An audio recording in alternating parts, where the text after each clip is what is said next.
Yan, Sir Lito Flores, magandang hapon.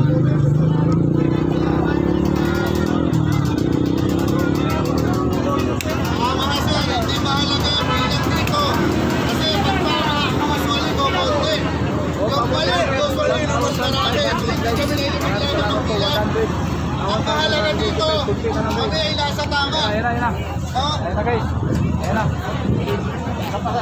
Yung pinaglalaban namin dito, hindi po kami nakikipaglaban ng bilang. Kasi usually, kapag nasa tama tayo, kukunti ang sumasama. Kung alin ang mali, doon mas marami. Ang laban dito, kami naninindigan kung ano ang tama, kung ano ang dapat gawin. Kaya po yung mga congressman, nagpagod kayo sa Quadcom, nag-ubos kayo ng pera ng bayan, ang tarawagan kayo, kailangan ng kasuntistin, impeachment, pirmahan nyo. Kasi kung hindi nyo pirmahan, ibalik nyo ang pera ng bayan na ginastos nyo sa investigasyon sa Quadcom. Ito ang tama, marami o konti, maninindigan po kami para sa tama, at yung mga kababayan natin Pilipino, kung pabor po kayo sa tama, pabor kayo sa bukas, pabor kayo sa magandang kinabukasan ng bansang ito, ang sagot po, i-impeach si Sara Duterte. Yun lang po. Sara Duterte! Impeach! Sara Duterte! Impeach! Ayan na, ayan na. Sara Duterte! Ayan na, ayan na, ayan na. Ayan na. Guys, pabuti natin na 1,000 pesos. Ayan na, ayan na. Ayan na, ayan na. Ayan na.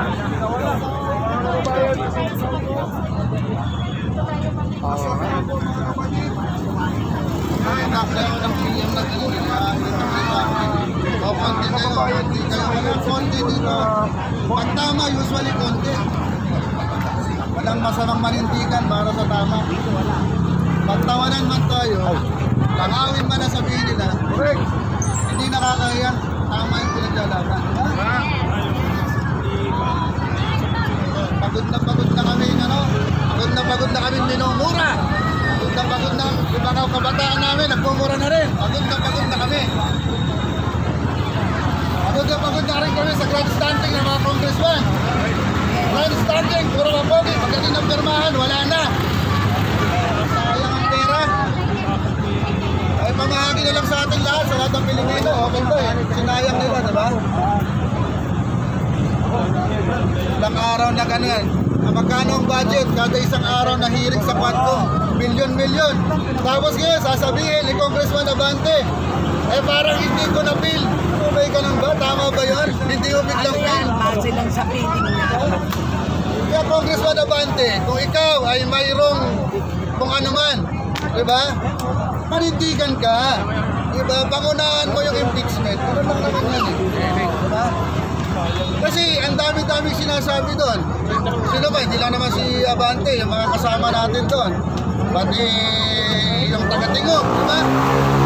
Kung nayaksaya tayo ng pera, ang dami-dami yung sinabi, ito na yung action. Diba? This is the battle. Diba? Pirmahan yung impeachment.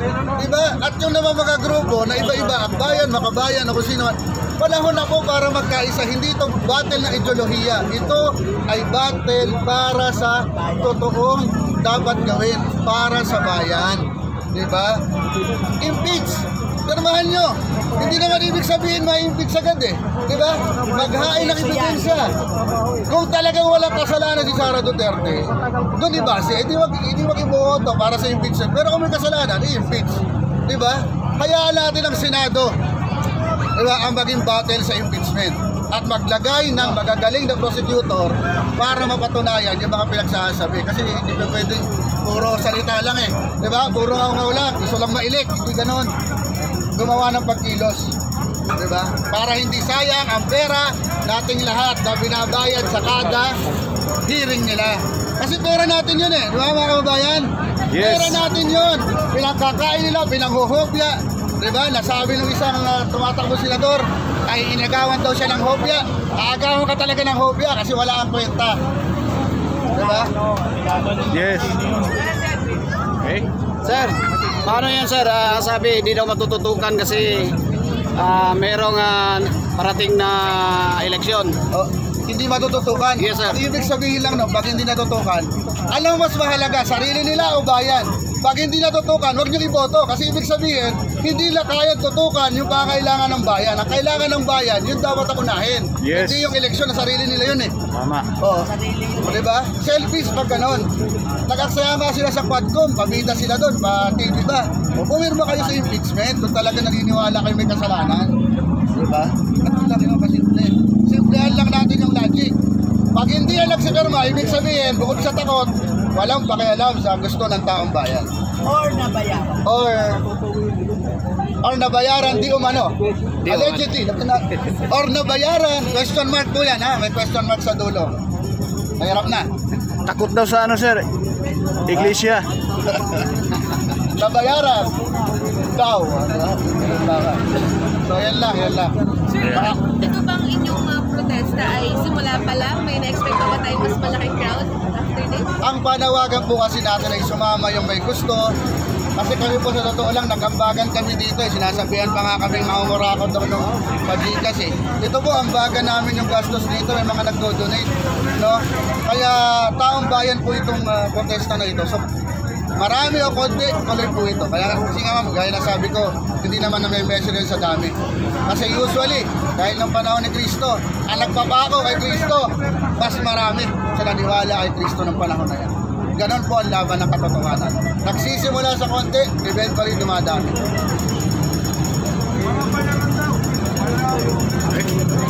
Wish ko lang, bayaran kami pero hindi. Diba? Pangalan sir, pangalan po. David D'Angelo po. Senator. Senador po ng Bunyog, Pagkakaisa. Okay, thank you. Salamat. Salamat, sir. Chan sir, chan. Saan daw? Sara Duterte, impeach. Sara Duterte! Impeach!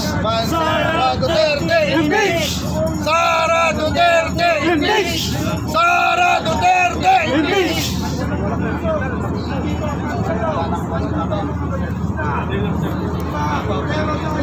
Gutom na ako kasi ako kaya gano'n. Gutom na. Ako kasi iniimbitahan ako sa rally dito, wala man ang pakain eh. Biro lang yan, biro lang. Hindi tayo bayaran, sir. Biro lang ako yan, biro lang. Hindi tayo bayaran. Ang bunyog na to, wala man ang pakain. Hindi nga paramihan ko. Kasi panahon pa ni Kristo, maraming sumisigaw ng ay Barabas. Biro mo, atid ka lang rally. Hanggang ngayon, Barabas pa rin ang sinisigaw ng mga tao. Kampi pa rin sa mga Judas.